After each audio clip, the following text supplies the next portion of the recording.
So, thank you guys for coming. We're gonna wait just a couple minutes, but as people are coming in, I want to thank you guys for coming in to our SC Thrive Mental Health Matters Change Your Mindset forum. Now, I just want to get you guys to think about one goal you have set for 2021. And if you like to share, you can share it in the chat. So I'll tell you what one goal is for me. My goal for 2021 is to get through without getting any more gray hairs than I already have. Is that realistic? Is it a smart goal? No. But it's just a goal that I set for myself because I only want the Della Reese swoop. I don't want everything to be gray. But that's my goal. My realistic goal is to help my kids get through their next 6 months of college. That is a goal for myself. It's a realistic goal and it's a smart goal.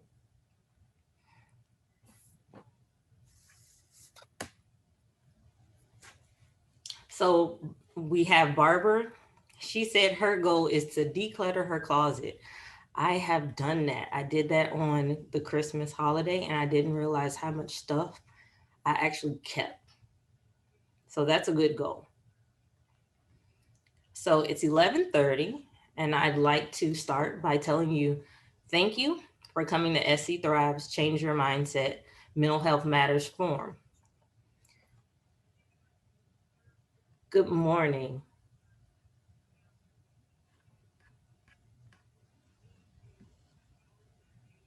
We will have your videos off, Joanna.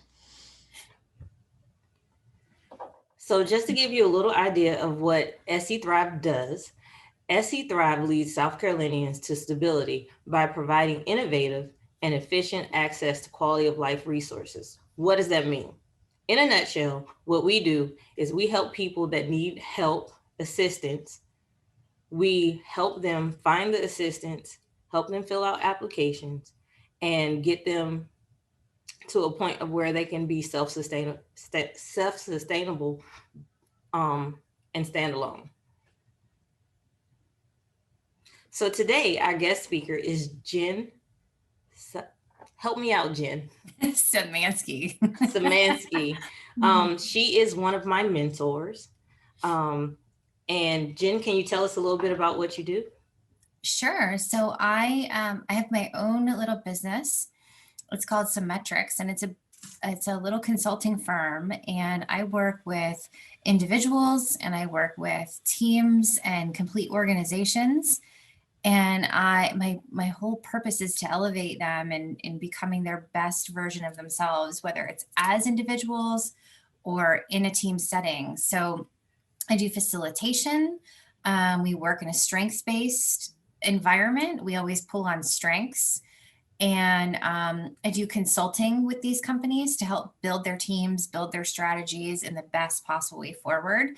I also work a lot with women leaders in helping them to access more of their feminine side to bring about their authentic leadership and marrying that up with some of the masculine qualities. So work a lot with organizations, teams, and leaders and really becoming the best that they can be at whatever it is that they're striving to do. Thank you. Mm-hmm.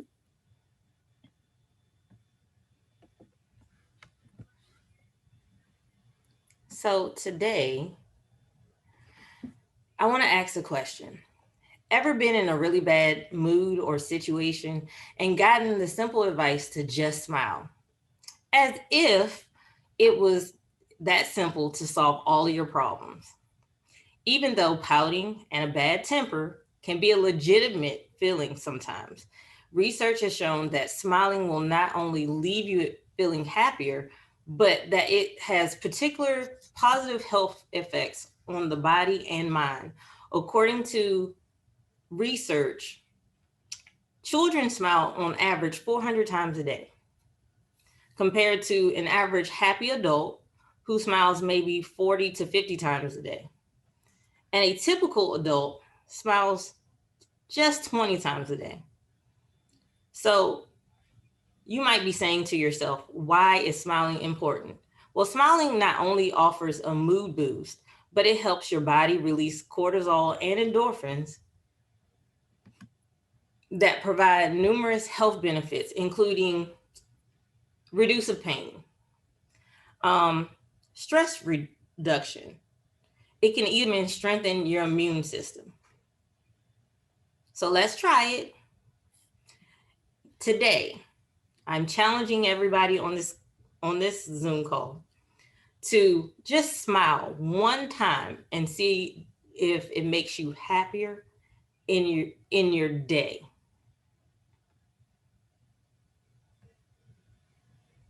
So, like the person before, he was feeling a little low. But if you look at cats, dogs, babies on YouTube, it makes you laugh. It makes you smile first, and then you laugh, and then you feel better. So I charge you today to smile a little bit.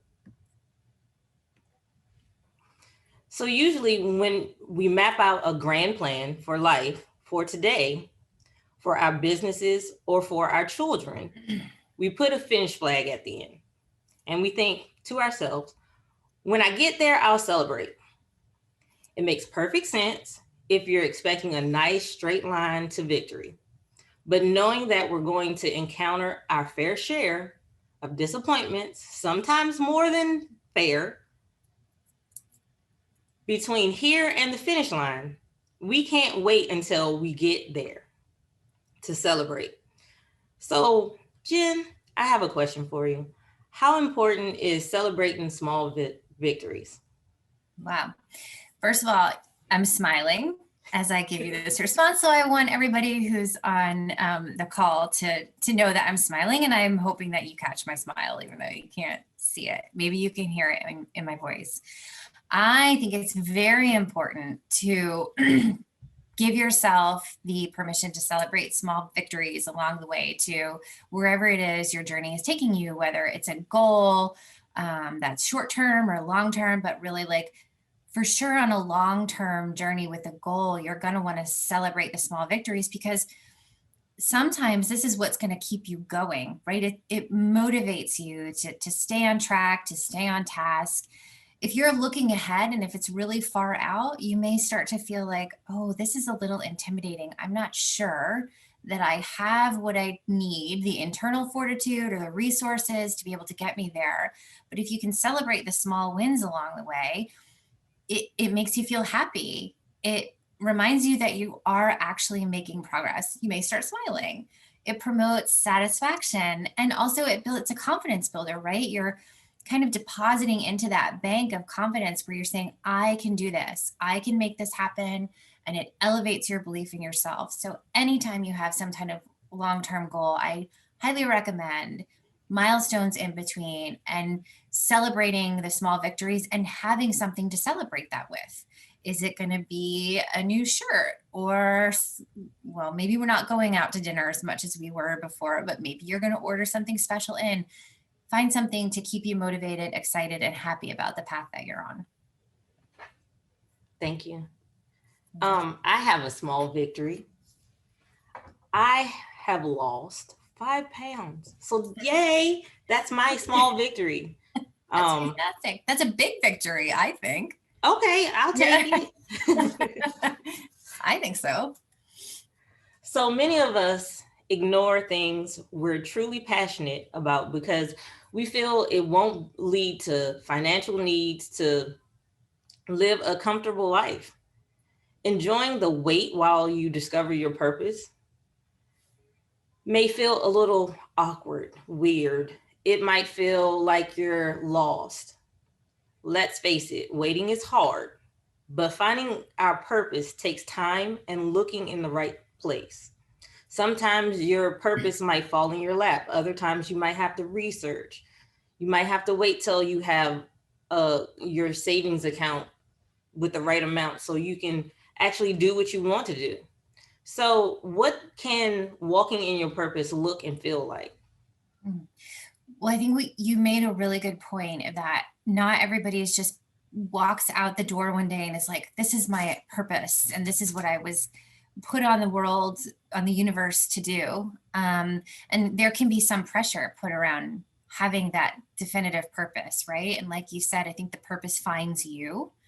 And your purpose is your why, right? It's your intention for your long-term mark on this world. What are you going to do while you're here? What are you going to, are you going to make an impact? How are you going to make an impact? It can create meaning for you. And it also creates your sense of direction in life and helps to guide those behaviors for you and in that path that you're taking.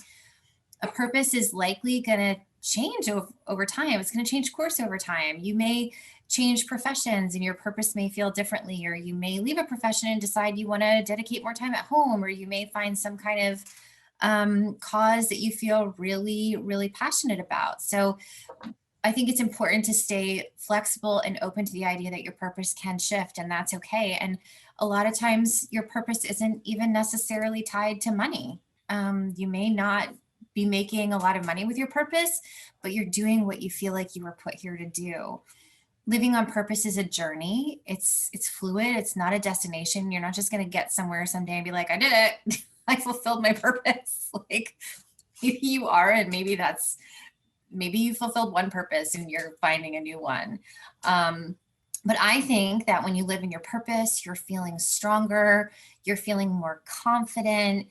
I think there's a sense of calmness in your spirit, in your inner self. I think you feel more peaceful inside, and you might feel like just naturally or organically, this is what I was meant to do. This is why I'm meant to be here. This is who I'm meant to serve. And you may be able to face bigger challenges because you know that's part of the plan, and it's moving in some direction for some higher meaning. So I think that's what, for me, walking in my purpose feels like. Thank you. You're welcome. I haven't got there yet. I don't know. Like when I joined the military and I thought that was my purpose, but then I found out not so much. So I'm walking in a purpose. I don't know if it's the purpose, but it's the purpose for right now. It's the and purpose that's for right now. okay. It is. And you as an individual, hopefully are always evolving, right? Like you don't want to become stagnant and static. It's the purpose of life is to grow and develop and find where your magic is. And that may take time, or it may be different increments, but I remember hearing somebody say to me one time, you can't just write a purpose. And I thought, oh my gosh, that's so helpful. That takes so much pressure off of feeling like I need to know what I'm doing. But when I became reflective, introspective, and I really found what it is that one, I was good at, but also love doing, and I wake up in the morning and I'm excited to start my day and get into the work that I'm doing. That's when I started to feel like, I think this is it. I think I found my purpose. Who knows what happens next year? May stay, may change. Right. But I'll evolve with it, right? Keep a growth mindset. Yeah. So I have a question for everyone. And I want to say that self-care is very important. In the military and other places I've worked, self-care was on the back burner and mission came first. Here at SE Thrive, self-care is not only preached, but we also teach it. So, and we do it. My supervisor makes sure I eat. And for me, eating is not a thing. So I have to make sure I take out my food in the morning and put it in my lunchbox. So self-care might be something that you have to get in a routine of doing. So I want to ask the group, are you taking enough time for self-care? So if you're like me, when I got out the military, I was like, what is self-care? I know how to keep the mission going. I know how to make sure the team is good, but what's self-care? Well, self-care is a necessary human regulatory function, which is under an individual's control. It's deliberate and self-initiated. Self-care can be considered as can be considered opposing ends of the health related continuum or complex relationship.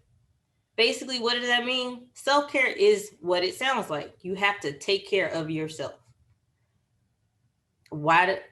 Knowing what self care is not might be more important than knowing what self care is.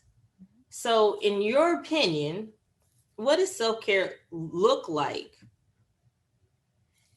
Can I take a second to ask people that are on the call in the chat to stick into their chat box what their idea of, like, what's an example of self-care? Will that work? Yes. Okay. I'd love it if people just start at meditation. Okay, that's awesome.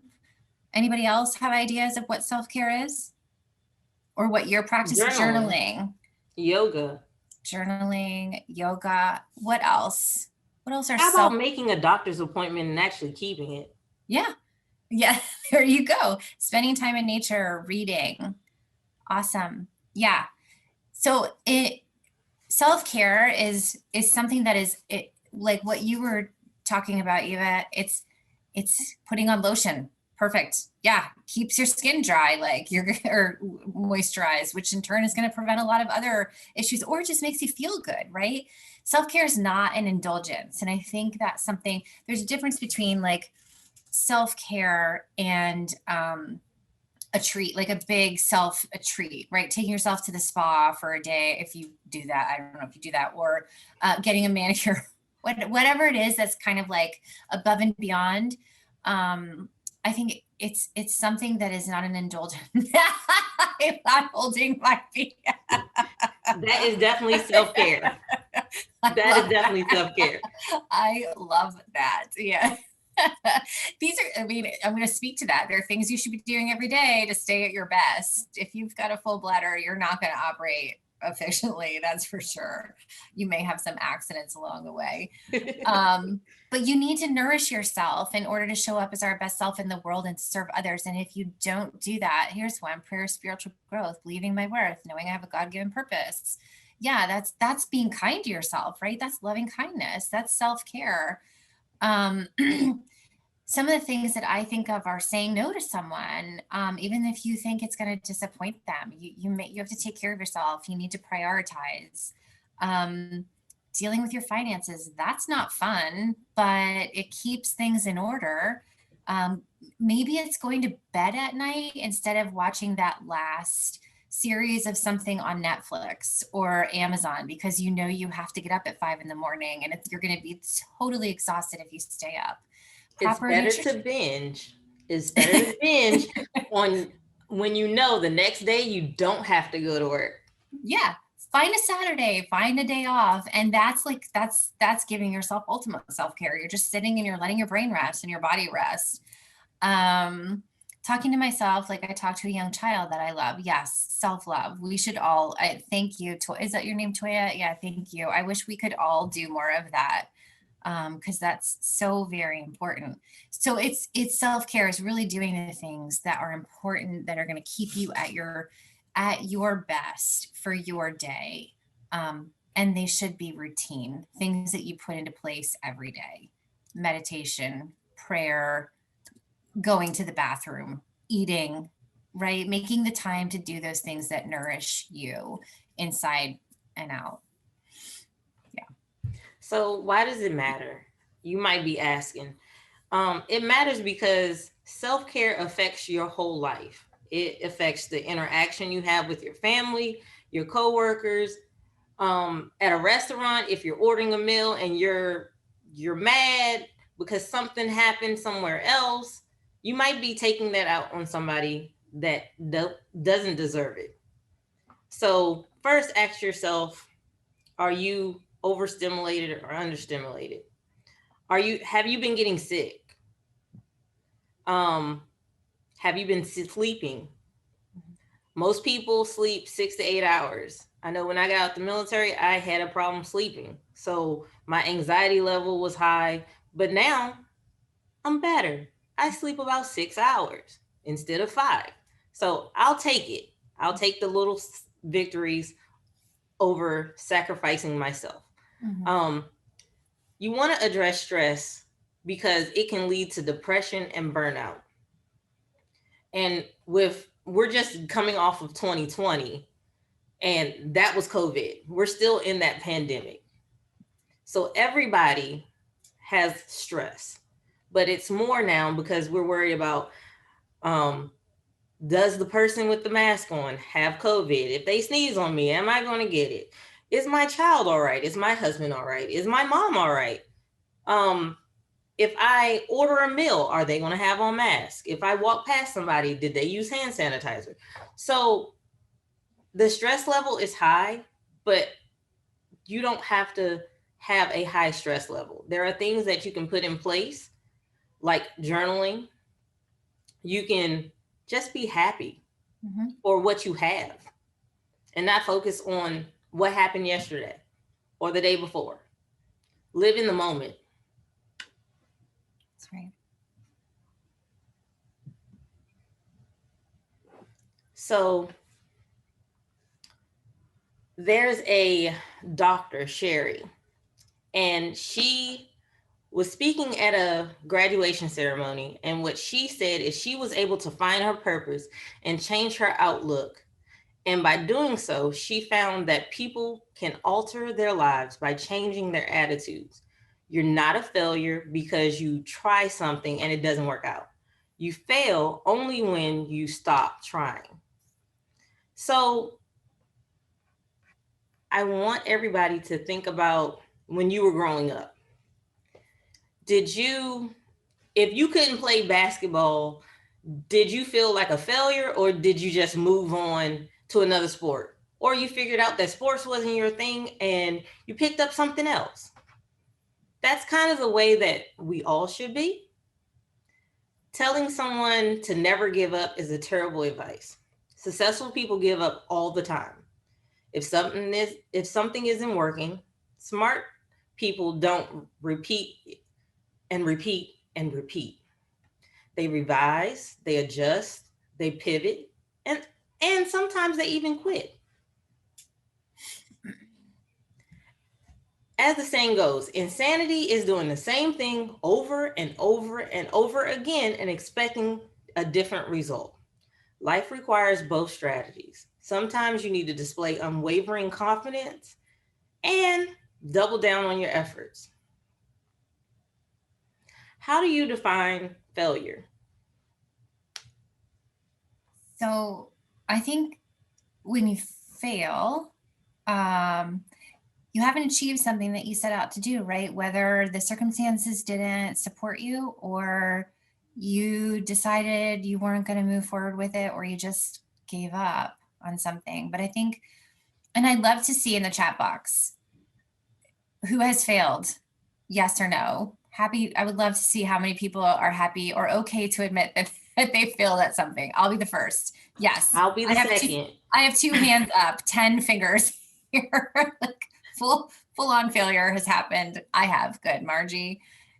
Yeah. I mean, I think we learn a lot. Thank you, Joanna. I think we learn a lot from failure. And that's one of the things that I was about to say. I think it is necessary in life to fail, and it's okay to fail, because you can have major life altering lessons that can be learned from failure.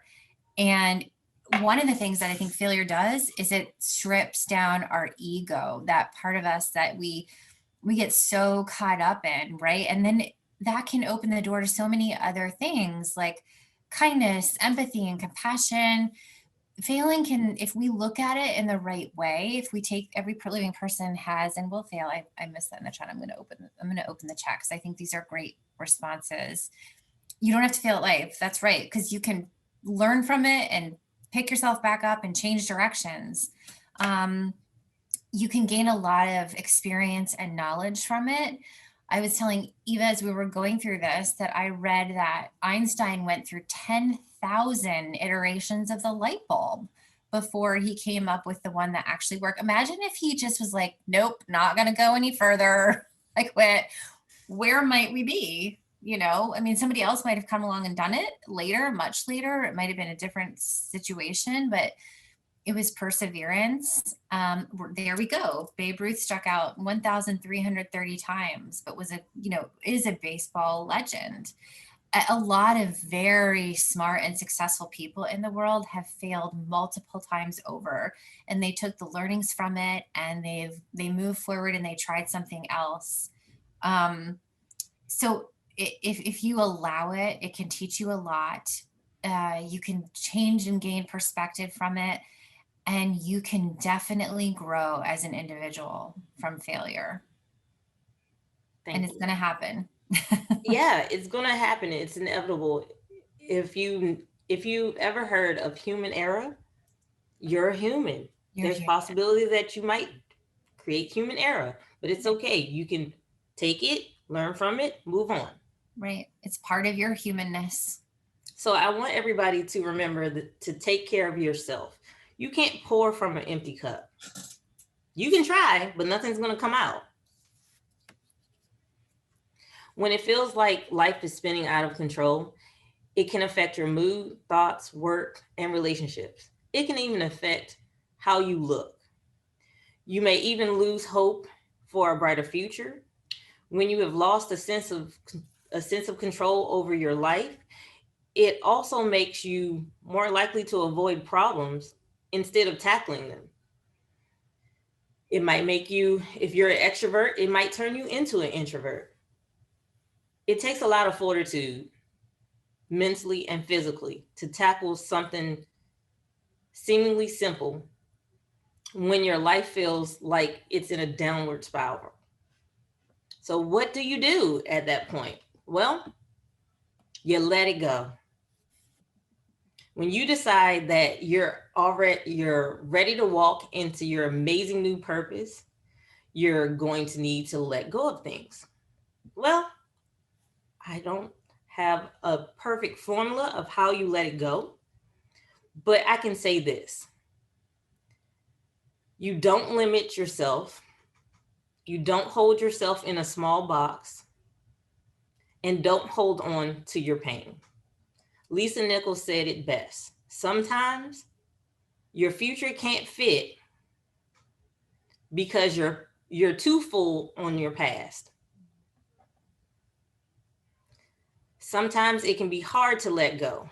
It can even be harder to acknowledge that you have to let go, or you have pain that you have to let go. What are some things that we can put into place to accept the things we cannot change, have the courage to change the things we can, and have the wisdom to know the difference? So I think one of the first things, listen, we're in the heat of a pandemic here. There's a heck of a lot of things that we cannot control or necessarily change, right? I think we've had to do a lot of pivoting as a society over the past, oh my goodness, it's been 10 months since all of this started to adjust. And I think a letting go of what life was as we knew it, and The normal. the normal. It's a new normal, and we've had to let go of a lot of things that probably brought us pleasure, made us happy. um, but I one of the things that I teach when I talk about this stuff is looking at the silver linings. Like, where can you find hidden blessings and silver linings? And one of the first things you need to do is just acknowledge the thought or the situation that might be causing stress. It's not ideal. Acknowledge that it's there, right? Acknowledge and come to a point of acceptance with it. The more you fight what's going on, the harder it's going to be to come to peace, an internal peace with this situation, and identify another way forward. So what I say is, and this is so much easier said than done. Good Lord, I'm gonna have to play this back to myself when the next time I'm like, why? Like, don't try and struggle with it. Lean into it. Lean into it with loving kindness. Like, where am I with this? Um, Another quote I heard, there's this spiritual thought leader, his name is Eckhart Tolle, and he says, and I hang on to this, that worry pretends to be necessary, but it serves no useful purpose. When is the last time you worried yourself sick and it worked out? Right? You Never. probably, yeah. or it made a difference, because half the time the things we worried about aren't even worth worrying about, right? Like worry doesn't serve us any purpose. So one thing you can do after you've come to a point of acceptance with it, don't judge it, just accept it, is identify, is there another solution, an alternative path that I can take here to create a more favorable thought or situation? Take the past year, for example. We've done a lot of that. I want to send my son to school. He's in 6th grade. I want him to be with his friends, but he can't be right now. So what are we doing? We're creating an environment here at home. We're spending more time as a family. I am. I'm not this. I'm like, I'm never going to get this time back with him again. I'm going to take advantage of it. There's days where I don't have that same positive, healthy attitude. And we're going to talk about flipping mindset in a little bit, but just try and be at peace. And then also put yourself in a state of gratitude, right? What here at this moment can I be grateful for? What abundance surrounds me that makes life beautiful and wonderful at this point in time? Or if it's not beautiful and wonderful, makes it palatable, tolerable. Like what abundance is there? Family, friends, health, love. For most people, they worked and saw their kids and talked to their kids, but because of the pandemic, I've noticed that my kids are at home. So we spend more time. I think we've binged over a lot of movies in Netflix, but we've been able to have conversations that if the pandemic wasn't here, we wouldn't have had. So Yeah. I'm grateful for just having family time and being able to be there in the Yeah. moment. It's a great opportunity. Let's do it right now. I mean, people on the call, please type in something that you're grateful for. Let's practice a moment of gratitude. Anybody want to throw something in the chat? Something that you're grateful for at this moment or over the past year or just in general? Would love to see some things that you're grateful for. Yes, dogs, of course. Yes. Yes. I have 3 of them myself. And when I'm stressed out, I'm thankful that I have them. Yeah.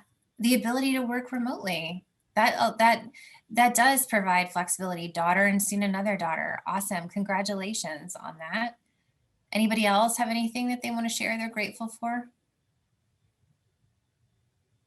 And you'll notice when you put yourself into this state of gratitude, something can immediately shift in you, right? You go from a place of kind of downtrodden, sad, or less than desirable, and you're lifted, your spirit's lifted. So, yeah, to be alive. Oh, gosh. Yes. To have folks, oh my gosh, well, we're happy. We're grateful for that too, Linda. Your health. Yeah, exactly. Wonderful. And to be loved. So many blessings. Love. Everything. Lead with love. That's what I say. Okay. And I'm grateful to, one thing I'm grateful for is to be able to feel comfortable on a Zoom conference. You do a great job. That was my worst fear when all of the pandemic started. I was like, oh my God, I'm good when I'm talking in the front of people. But now the camera's on me. I don't do this. But now I feel comfortable. I don't have the jitters right before anymore. Yeah. Now you do, and you're awesome at it. So thank you. Yeah. See? We've all stretched. Yes, you can. Being grateful all the time isn't easy, but it's when you least feel thankful that you are in most need of what gratitude can give you perspective. Gratitude can transform a situation. It alters your vibration, moving you from negative energy to positive energy. It's the quickest and easiest, powerful way to affect change in your life. It can change your mood. We've already seen that. However, it can change your perspective on the way you look at the future. So, how does someone manifest positive energy and send it back into the universe? Well, this is one of my favorite topics, energy. I spent a lot of time on energy, positivity in my own life. And so everything in the world is energy, right? Everything has, oh, is there a question? Do we have a question? Sorry, I don't want to move on before. Linda has her hand up. Okay. Hi, Linda.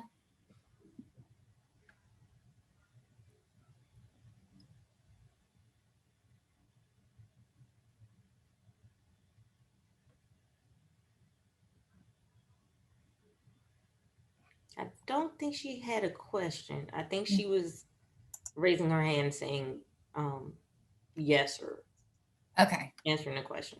Yeah. Okay. Okay. Okay. So everything is energy, right? And the universe is energy. Energy is a state of vibration. So anything that you measure is going to have a vibration to it. And the one thing for sure is that our thoughts are energy. Energy goes where your focus flows. Oh, you pressed, okay. Okay. Energy goes where your focus flows. So when you have an awareness of your thoughts, this helps you to manage your energy and your vibration and what you're actually putting out into the world. So if you choose to be in thoughts that are positive, the more positive thoughts are going to join them.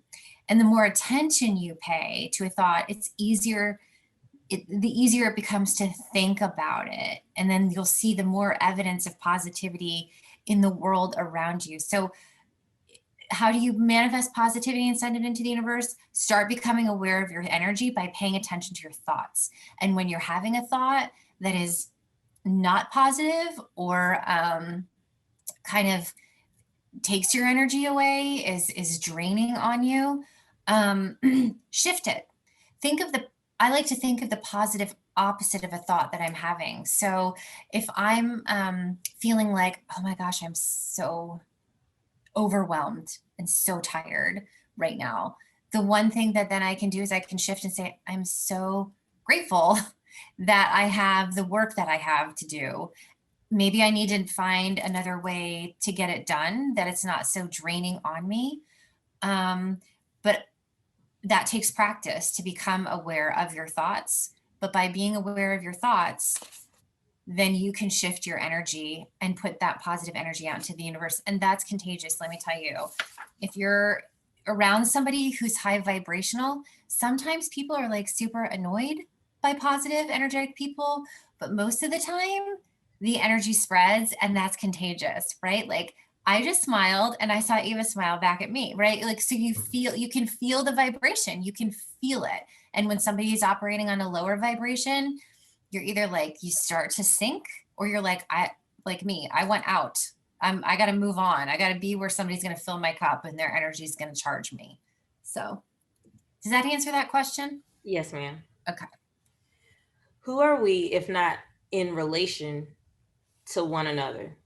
If one of us is unwell or struggling, we can't be a strong community.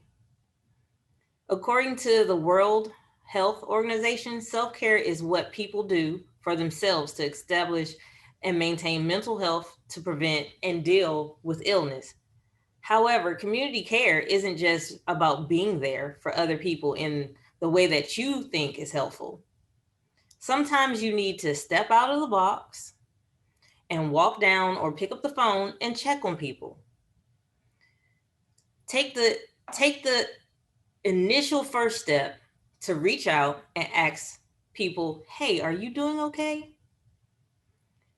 And it's also a great thing that if you're in need, let somebody know, hey, I need help. I need a little support. I know for myself, I'm an introvert. I don't go out that much, but at times I call my mom. She lives with me, but she used to live in Maryland. And I used to call her on my way home just to see about her day.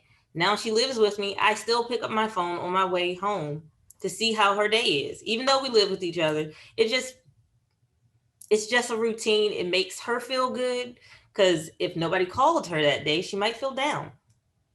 It's also a good idea if you want to check on someone that you haven't talked to in a while. Send a letter. There are a lot of nursing home communities that need pen pals for senior citizens or older adults. They would be more than willing to reach out. Our beliefs are like invisible compasses, and they either lead us into desirable results or undesirable results. What beliefs are, what is a belief anyway? Well, A belief is something that you hold true to. However, it may have nothing to do with the reality or others' reality of the moment. So, how do we reprogram the mindset? So I mentioned the word earlier when you were asking about courage to accept and change. I mentioned the word awareness. And I think the first thing is pay attention, be aware of what's happening in the moment. Pay attention to it and have a sense of openness, kindness, and curiosity with it. Don't judge the thoughts that are happening in your mind, right? Just have them. Um, and be open and curious to what may be behind those, because our thoughts are really, they just belong to us, right? They may not even be the reality of the situation. And we mentioned being mindful, um, and this is really the power to pause, notice, and choose an outcome, right? So if we're mindfully aware of our thoughts, then we can maybe pause with that thought, take a breath, like just stop. Where am I? What is happening? What am I thinking? Why am I thinking this? Name it, right?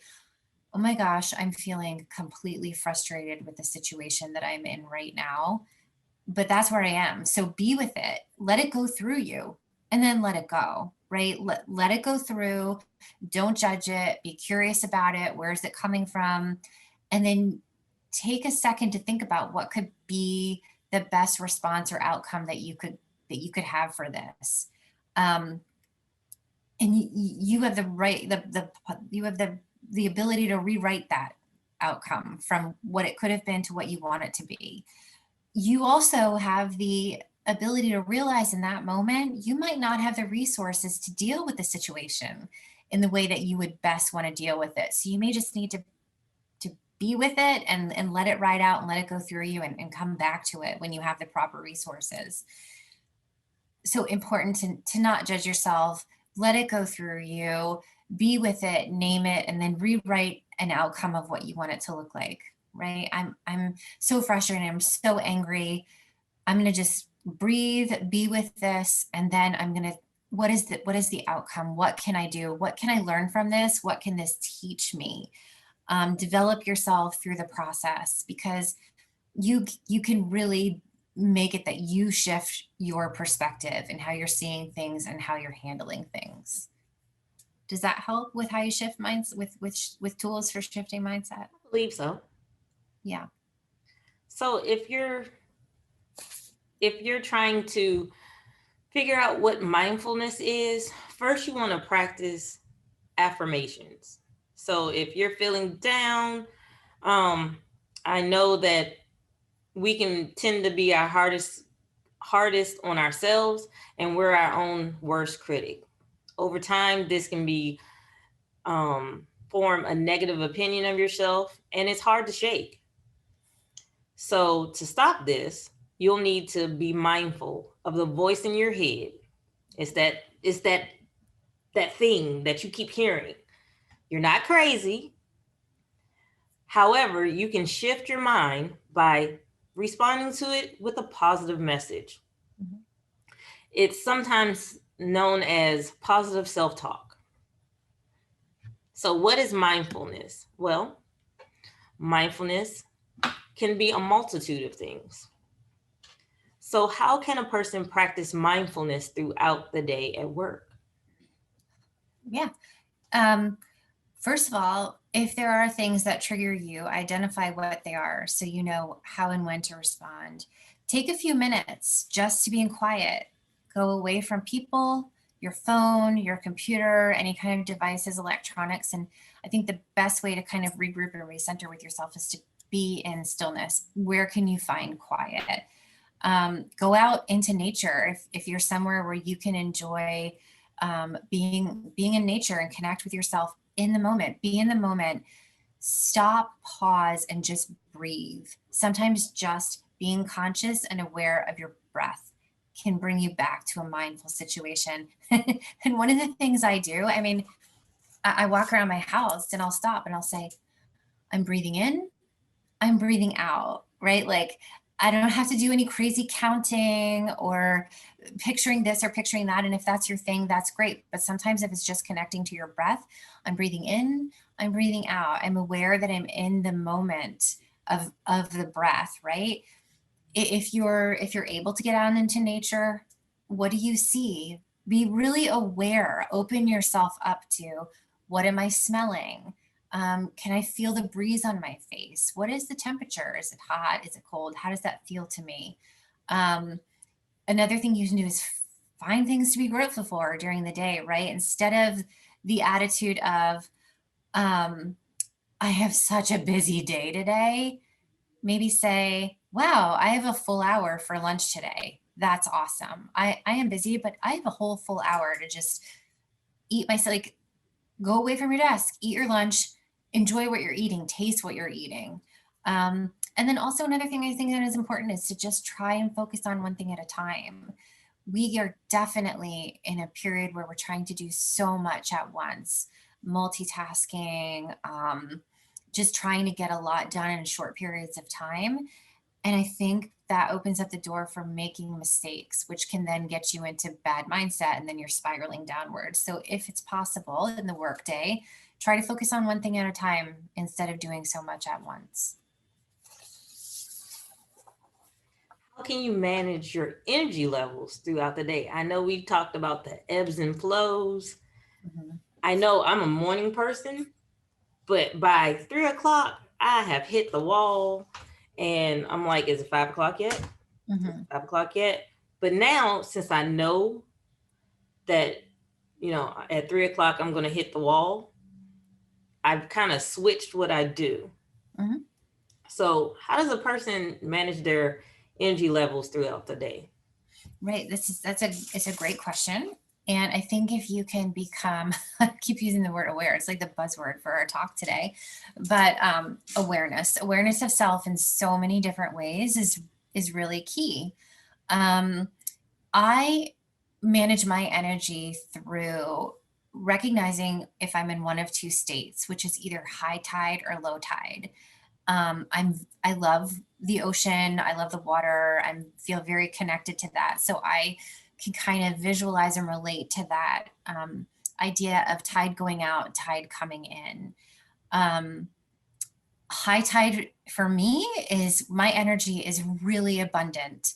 For me, that's in the mornings. I'm a morning person. By the time the evening comes, you're getting nothing productive or meaningful out of me, really.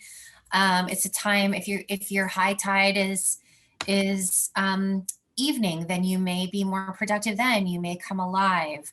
Low tide for me. That's when I don't necessarily quit on life because you got to keep going, but I use that for reflection and planning, right? So in high tide, I may schedule meetings to have important conversations. I may schedule big facilitations. And in low tide, I may step back and be like, I'm going to plan. I'm going to look at my calendar. I'm going to get caught up on emails. I'm not going to do anything that I don't have the physical reserves to be able to handle. So become aware of those times of day where in your low and high tide and use that to kind of optimize your energy levels, your day. Also, another thing to do is pay attention to your thoughts throughout the day. We're going back to the awareness of thoughts. Where is your mindset?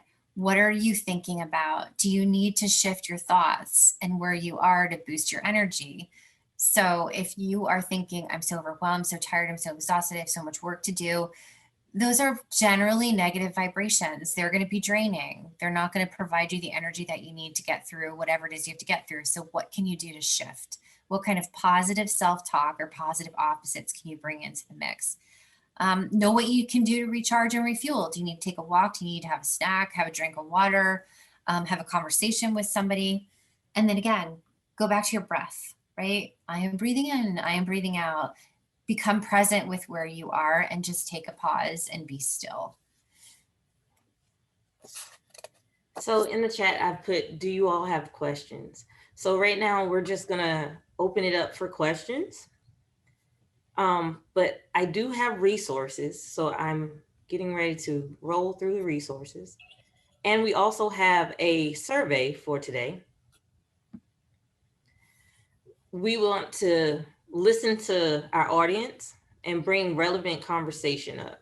So we pay attention to our surveys, we change and shift our trainings as well as our mental health matters to reflect what you want us to know and learn, and even share with others. So the producer for today, Miss Barbara, is going to put in the chat the survey link. And while she does that, I'm going to share resources. So I know we've talked about changing your mindset, but you also have to have the correct resources available to you in order to shift those mindsets. Sometimes it's okay, not sometimes, but it is okay to say, I'm not okay. And to know the resources available to you so you can lean on somebody else to shift your mindset. If you're feeling like you're having troubles in connecting with people or emotional support, here's some hotlines that you might be willing to call. There's always somebody at the hotline, and they're willing to answer. And if we have any fire and EMS, law enforcement, military, here's some numbers that you can jot down or take pictures with your phone. And this will also be available to you on YouTube and Facebook. But it's most important that if you're taking care of yourself, then you have the ability or the resources to help you. You're not alone. That's been the slogan for 2020. We need to bring that into 2021. No one is alone. You have resources. There is a way to get help. You should never feel like you're at the end of the road. There's apps available. There's a pretty good one called Calm. It's on Play Store and Google. It helps with sleep and meditation. I do have some